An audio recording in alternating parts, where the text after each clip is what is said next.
আরজিকর কাণ্ডে চাঞ্চল্যকর মোড়।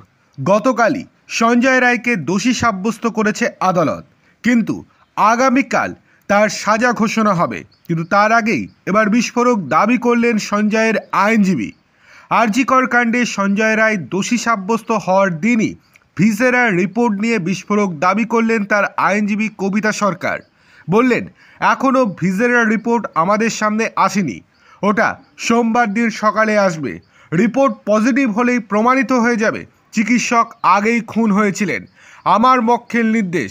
সুতরাং তখন যদি পজিটিভ হয় তাহলে সেক্ষেত্রে তার সাজা হবে না, সেক্ষেত্রে তাকে দোষী সাব্যস্ত করা সম্ভব হবে না আদালতের পক্ষ থেকে।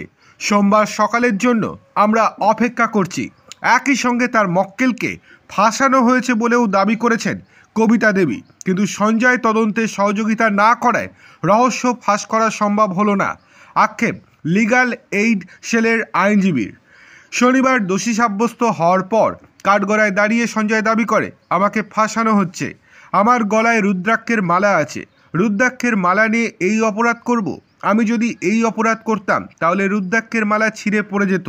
স্যার, আপনি বুঝতে পারছেন নিশ্চয়ই যে আমাকে পুরো ফাঁসানো হচ্ছে। একই যুক্তি শোনা গিয়েছে কবিতা দেবীর গলাতেও।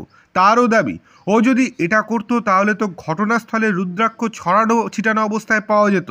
মহিলা আইনজীবী আরও দাবি করেন, আমার মক্কেলের বিরুদ্ধে সরাসরি কোনো প্রমাণ মেলেনি, সবটাই পারিপার্শ্বিক প্রমাণ, যা দিয়ে কাউকে দোষী সাব্যস্ত করা অত্যন্ত কঠিন। ভিসেরা রিপোর্ট নিয়ে বিস্ফোরক দাবি করেছেন কবিতা দেবী।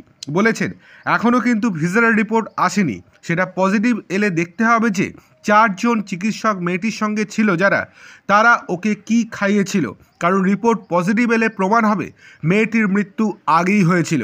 আমার মক্কেল দোষী নয়, সেটা আগামী সোমবার সকালবেলাতেই আসবে।